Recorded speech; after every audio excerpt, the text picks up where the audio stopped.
Sometimes, the most shocking secrets are hidden in plain sight.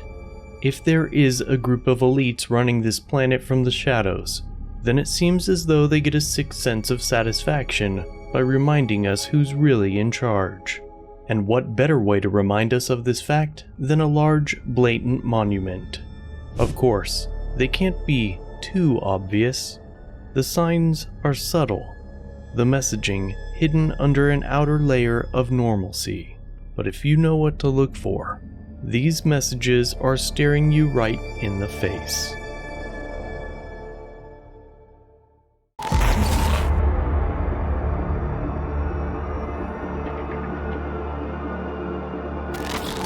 There's 51 million people entering another surveillance camera capturing the unidentified flying lockdowns and mass testing. Today, that the world is going to end.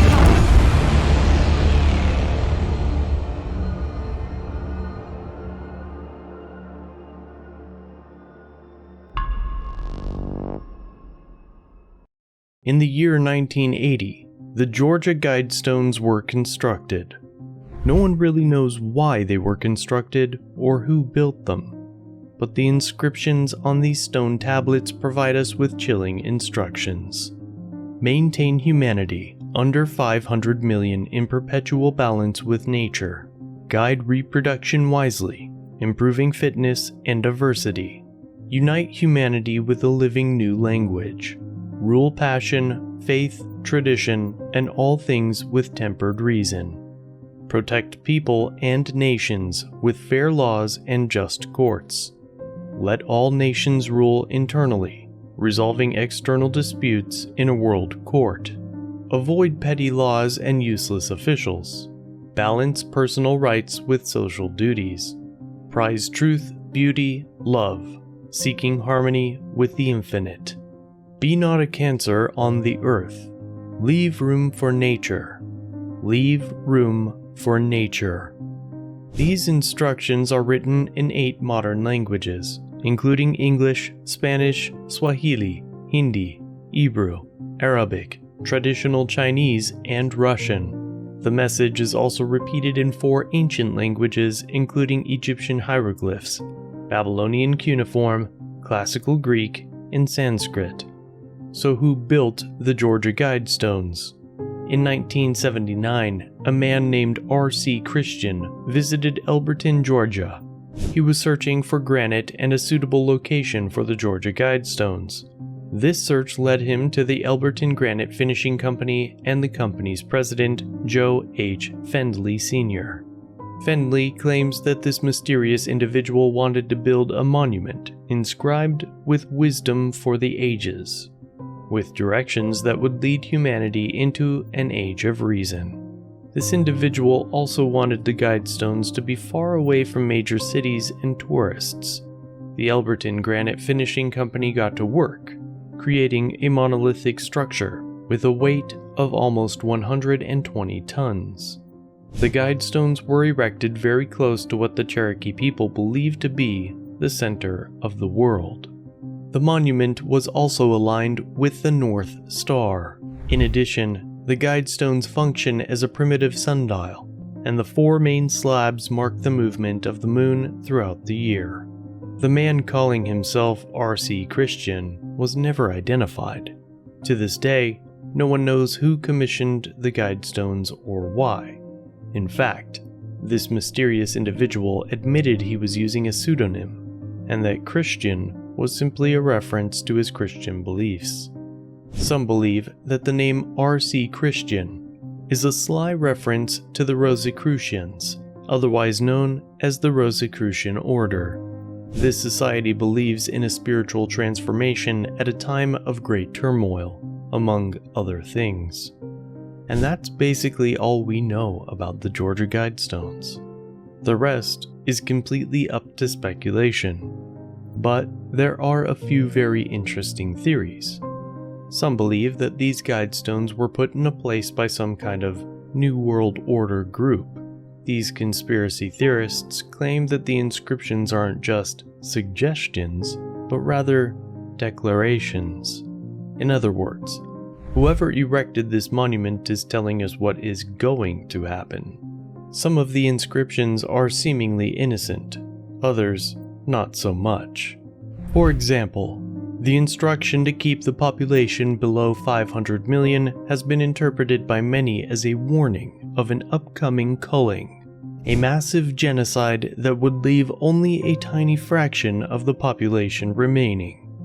Others say that the Guidestones were built at the height of the Cold War, and they were meant to guide the survivors of a nuclear apocalypse towards a better future.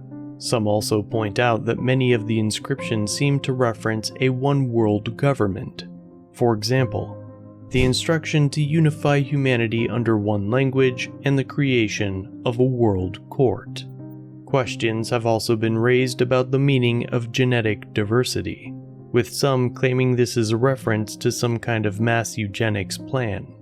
Another strange detail about the Georgia Guidestones has to do with a time capsule that was supposedly buried underneath the monument. The explanatory capsule bears the words, "Time capsule, placed 6 feet below this spot, to be opened on blank."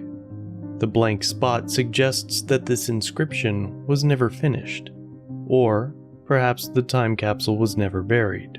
In any case, it adds an element of mystery to this already bizarre monument.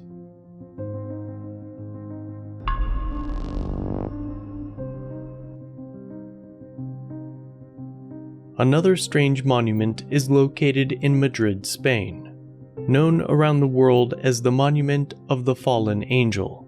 Its official title is Fuente del Ángel Caído.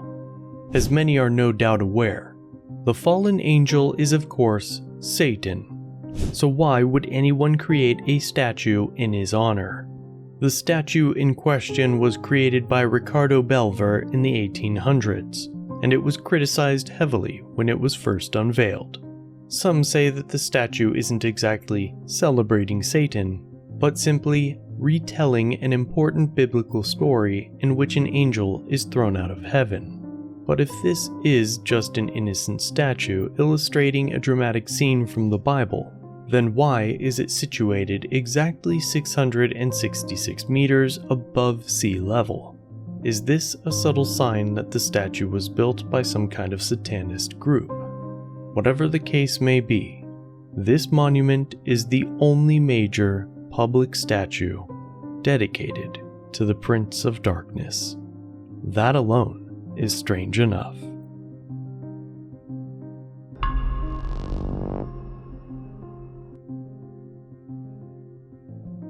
Washington, D.C. is home to many questionable landmarks, including the Washington Monument itself. Many believe that this obelisk is really a tribute to Freemasonry or Satanism.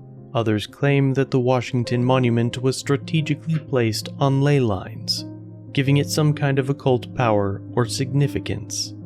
But perhaps the most shocking aspect of Washington, D.C. only becomes clear when you look at a map. If you connect the dots between some of D.C.'s most prominent monuments, you start to see some very interesting shapes. Some claim that this was done intentionally to create shapes of pentagrams and other occult symbols. No one knows whether it was intentional or not, but if it was just an accident, it's certainly one hell of a coincidence.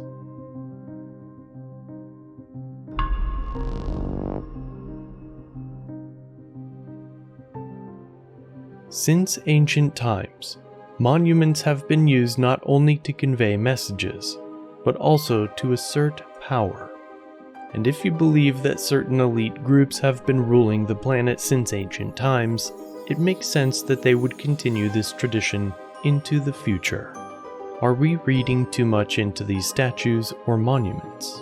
Or is society just completely oblivious to these disturbing, shocking signs? Maybe the inscriptions on the Georgia Guidestones will never come true, but maybe, just maybe, we should be taking these warning signs more seriously. In the end, only time will tell.